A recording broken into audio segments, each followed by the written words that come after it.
Hello दोस्तों, video शुरू करने से पहले मैं अपने बारे में बता देता हूँ। ये मेरा स्कोर कार्ड है एसएससी जीडी 2024 का, जिसमें मेरा स्कोर जो है आप यहाँ पे देख सकते हैं 155.89 लगभग समथिंग, ये मान लीजिए 166 स्कोर था। और मेरा सिलेक्शन नहीं हुआ है इस बार 156 स्कोर पे। इसका रीज़न क्या है, मैं मतलब कि जिस टाइम पे रनिंग हुई थी उस टाइम मुझे टाइफाइड हो गया था, और जिस दिन रनिंग थी उसके 2 दिन पहले ही ब्लड टेस्ट कराया था, टाइफाइड पता चला था। काफ़ी ज़्यादा वीकनेस आ गई थी, तो मैं 50 मीटर पहले गिर गया था, मतलब बेहोश हो गया था, कुछ याद नहीं था मुझे, तो रनिंग में फ़ेल हो गया था। लेकिन हाँ, मैं रनिंग के टिप्स नहीं देने वाला हूँ इस वीडियो में। मैं आपको बताने वाला हूँ कि लास्ट टाइम पे आप अपना कुछ ऐसी प्रिपरेशन कर सकते हैं जिससे डेफिनेटली आपको बेनिफिट होगा। मैं इस बात की गारंटी देता हूँ, अगर आपने इस वीडियो को देख लिया और सही से फॉलो कर लिया तो आप एसएससी जीडी में काफ़ी अच्छा स्कोर करने वाले हैं और फाइनल में एक पोस्ट ले जाने वाले हैं। तो मैंने पहले ये बता दिया, और ये भी मैं बता देता हूँ कि ये जो 2024 का एसएससी जीडी है, इसके पहले 2023 वाले में भी मैं क्वालिफाई था, उसमें मेरी ट्रेन छूट गई थी। मेरे साथ कुछ ऐसा ही होता है।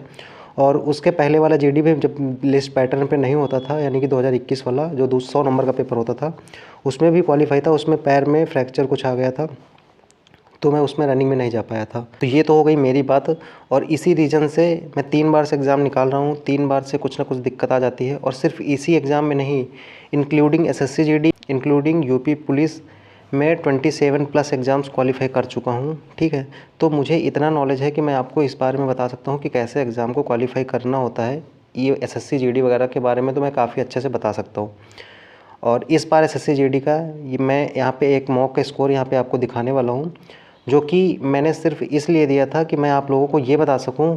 टफ मॉक को मैंने दिया था जिससे कम स्कोर पे कैसे नॉर्मलाइजेशन होता है वो मैं बताऊंगा। और यहाँ पे ऑफिशियल स्कोर कार्ड में भी आप देख सकते हैं, मेरा जो ट्रॉय स्कोर था 137.5 था, जो कि नॉर्मलाइज्ड होके 55.89 हो गया था। तो काफ़ी अच्छा नॉर्मलाइजेशन मिला है। इसलिए आप लोगों से एक रिक्वेस्ट है कि जो आप मॉक टेस्ट देते हैं तो उसमें सबसे पहले मॉक टेस्ट में आप लोग स्कोर को देखना बंद करें। स्कोर को देखा नहीं जाता है, तो आप लोग जो भी मॉक टेस्ट देंगे उसमें आपको सिर्फ परसेंटाइल देखना है। परसेंटाइल का मतलब ये होता है कि आपसे ऊपर कितने परसेंट बच्चे हैं, तो उससे आपको ये पता चलता है। अगर लीजिए पेपर अगर टफ है तो आपका स्कोर कम भले आएगा लेकिन परसेंटाइल अच्छा आएगा। तो कोशिश कीजिए कि 90 परसेंटाइल प्लस होना चाहिए एग्ज़ाम के लिए। और अगर आपको रैंक अच्छी लानी है या फिर श्योर सिलेक्शन लेना है तो 95 प्लस परसेंटाइल लाना है आपको पक्का।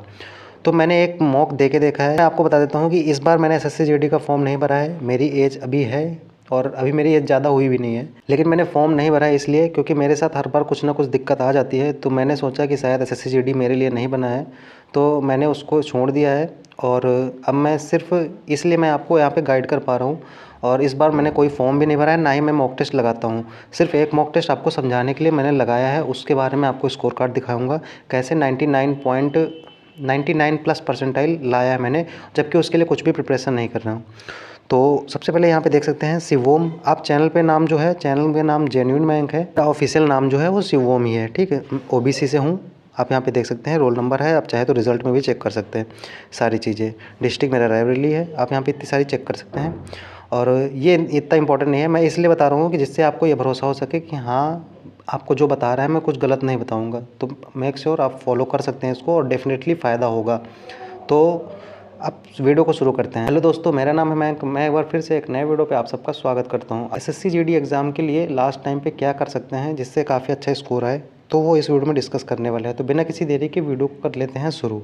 सबसे पहले मैं आपको ये दिखा देता हूँ, मैंने एक मॉक टेस्ट दे के देखा है एसएससी जीडी 2025 के लिए। फुल टेस्ट नंबर 24 इसलिए दिया था क्योंकि मेरा जो फ्रेंड है, मैं उसको बताता रहता हूँ एसएससी जीडी के बारे में, तो वो भी ये मॉक देने जा रहा था। तो उसने बोला कि आज तुम भी दो साथ में, देखते हैं कितना परसेंटाइल आता है। ठीक, उसका परसेंटाइल आया था 95 प्लस कुछ आया था, मेरा 99.47 आप यहाँ पे देख सकते हैं। अब यहाँ पे एक चीज़ मैं इसको यहाँ पे दिखाने इसलिए आया हूँ क्योंकि अच्छा हुआ कि मैंने यही मॉक दिया, क्योंकि मॉक थोड़ा सा अच्छे लेवल का था जिसकी वजह से स्कोर कम आया। मेरा 128.5 ही आया है, लेकिन फिर भी परसेंटाइल इतना आया। अब रैंक देख सकते हैं सिर्फ 431 है। 79,000 से ज़्यादा, मतलब 80,000 लगभग बच्चों ने दिया है, उसमें 431 है। आप लोग स्कोर टारगेट करते हैं, स्कोर टारगेट मत कीजिए, आप अपना सिर्फ बेस्ट दीजिए। और जो भी होगा, अगर आपने पेपर में बेस्ट दिया है और पेपर टफ भी आया, स्कोर कम भी रहेगा, तो भी नॉर्मलाइजेशन में काफ़ी अच्छा मिलेगा, जो कि मैंने अभी अपना स्कोर कार्ड में भी दिखाया है कि नॉर्मलाइजेशन अच्छा मिला था। तो अब हम बात करते हैं कि किस तरीके से आपको करना है। अब सबसे पहले आप ये समझिए कि जो एसएससी जीडी है उसमें टोटल 80 क्वेश्चंस आते हैं और 160 मार्क्स के होते हैं। 4 सब्जेक्ट होते हैं, मैथ, रीजनिंग, हिंदी और जीएस। इसमें सबके 20-20 क्वेश्चन आते हैं जो कि 2 नंबर के होते हैं, 160। ये आपको सबको पता होगा।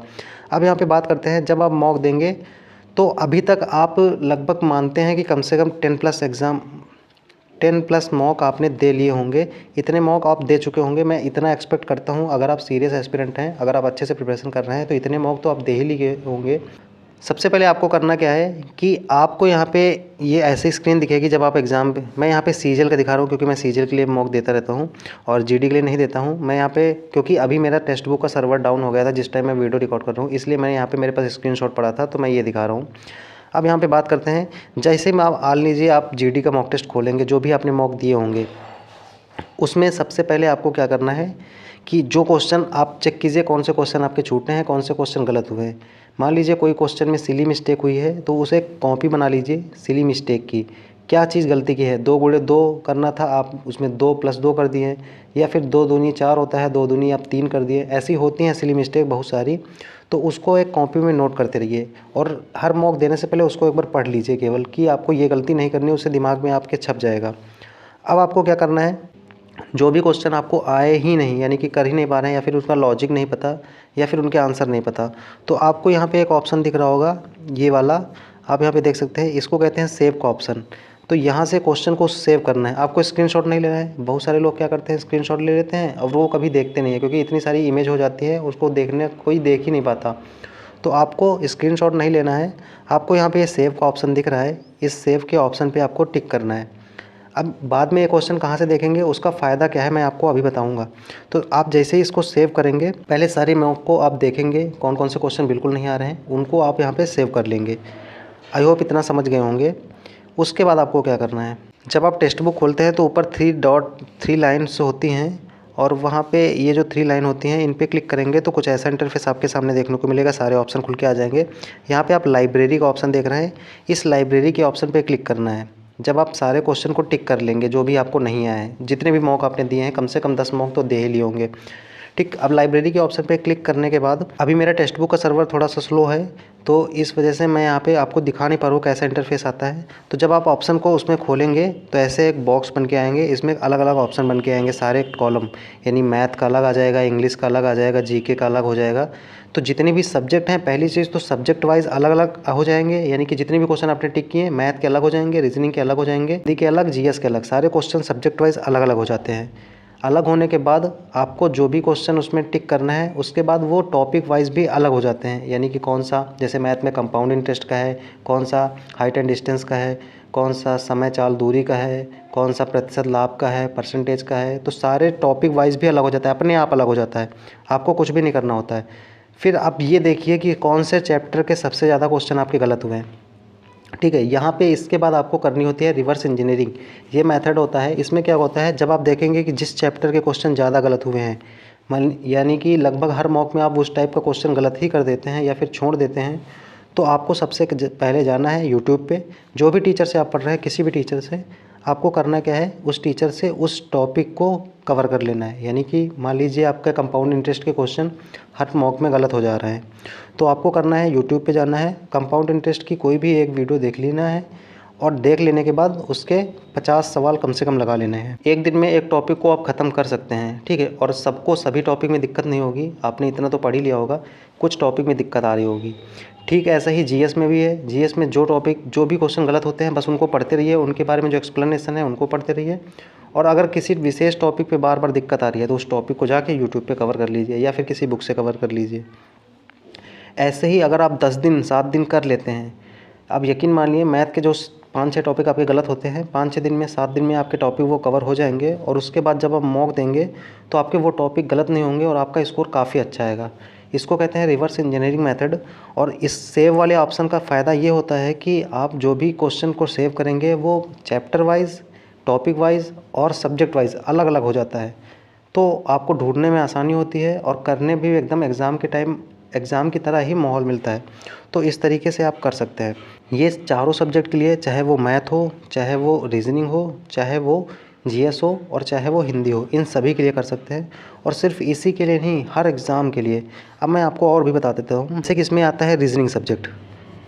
तो रीजनिंग जैसे कि इजी सब्जेक्ट है, तो आप सबको पता है कि रीजनिंग में आप ज़्यादा तेज़ी से करेंगे तो आपका टाइम बचेगा। पहली चीज़, आपको एक्यूरेसी मेंटेन रखनी है। दूसरी चीज़, स्पीड में भी करना है। मान लीजिए आप रीजनिंग, जैसे कि मुझे लगता था नॉर्मल एग्ज़ाम है रीजनिंग का, तो 7 से 8 मिनट में मैं रीजनिंग कर लेता था। अगर टफ एग्ज़ाम है तो इससे ज़्यादा भी टाइम लग जाता है, वो एग्ज़ाम के ऊपर डिपेंड करता है, लेकिन नॉर्मल 7 से 8 मिनट में रीजनिंग में कंप्लीट कर लेता था। तो जो टाइम यहाँ पर बचता था, वो मैं, मान लीजिए मैथ के मुझे 2 क्वेश्चन एकदम नए मिल गए जो मैंने कभी नहीं पढ़े थे, बिल्कुल आ ही नहीं रहे हैं, तो वो जो टाइम बचेगा, मैं एक-एक क्वेश्चन को 10-10 मिनट में भी सोच के बनाता था, इतना टाइम बचा लेता था। आप बचाएँगे रीजनिंग से, हिंदी से और जीएस से, वो टाइम आप मैथ में दे सकते हैं, क्योंकि मैथ का मान लीजिए कोई क्वेश्चन नया आ गया या फिर रीजनिंग में ही कोई क्वेश्चन नया आ गया, टाइम दे के बना पाएँगे, जो कि बाकी लोग छोड़ के आने वाले हैं। क्योंकि वो धीरे-धीरे करेंगे नॉर्मल से, आप तेज़ करेंगे कोई सब्जेक्ट तो उसमें टाइम बचेगा, तो वो आप बाद में यूज़ कर पाएँगे। ऐसा मैं करता हूँ, जो टॉपिक मुझे बिल्कुल नहीं आता वो भी मैं क्वेश्चन बना के आता हूँ एकदम सही। ठीक, तो ये चीज़ आपको बेनिफिट मिलेगा स्पीड का। तो मैं एक बार पूरा प्रोसेस रिवाइज़ कर देता हूँ कि सबसे पहले आपको करना है, पिछले 10 मॉक आपको जितने हैं उनको एनालिसिस करना है, और सबको जो जो भी क्वेश्चन आपको नहीं आते उनको सेव करना है। सेव करने के बाद लाइब्रेरी के ऑप्शन पे जाना है, वहाँ से सब्जेक्ट वाइज़, टॉपिक वाइज़ और चैप्टर वाइज़ डिवाइड हो जाते हैं। वहाँ से उन क्वेश्चन को आप देखना है कि सबसे ज़्यादा क्वेश्चन किस टॉपिक के गलत हुए हैं, सबसे उससे यूट्यूब में जाना है, उस टॉपिक को वहाँ पे अच्छे से समझना है और फिर से मॉक लगाना है। नेक्स्ट दिन दूसरा टॉपिक, तीसरा टॉपिक, चौथा टॉपिक, और देखना है 1 हफ्ते के अंदर आपके मैक्सिमम टॉपिक कवर हो जाएंगे। 1-2 क्वेश्चन जो बचेंगे वो आप अपने टाइम के हिसाब से बेसिक से भी बना सकते हैं, तो आपको कोई दिक्कत नहीं आएगी। तो इतनी सारी चीज़ें समझ में आ गई होंगी। और एसएससी जीडी में मैंने बताया है कि आप लोग स्कोर के पीछे मत भागिए। जैसे मैंने बताया कि मेरा स्कोर जो 137 से 155 हो गया था, तो नॉर्मलाइजेशन भी मिलता है अगर टफ शिफ्ट आई थी, तो इसके लिए आप टेंशन मत लीजिए। सिर्फ आप परसेंटाइल पे फोकस कीजिए, जो कि 99 परसेंटाइल भी आ सकता है नॉर्मल, जो कि मैं देखो प्रिपरेशन नहीं कर रहा हूँ, मैंने बंद कर दिया एसएससी जीडी के बारे में। क्योंकि मैंने बताया कि क्यों बंद कर दिया, उसका रीज़न ये है कि शायद मेरे लिए एसएससी जीडी नहीं बनना है, तो इसलिए मैं यहाँ पे इसलिए इस बार एग्ज़ाम नहीं देने वाला हूँ। सिर्फ मॉक देके मैं आप लोगों को बताने के लिए इस वीडियो को बनाया हूँ। आई होप ये वीडियो आपको काफ़ी अच्छा लगा होगा। वीडियो अगर अच्छा लगा हो तो चैनल पे पहली बार आया हो तो सब्सक्राइब कर लेना। काफ़ी मेहनत लगी है, एकदम जेन्युइन गाइडेंस है, आपको बिल्कुल डेफिनेटली इससे हेल्प मिलेगी।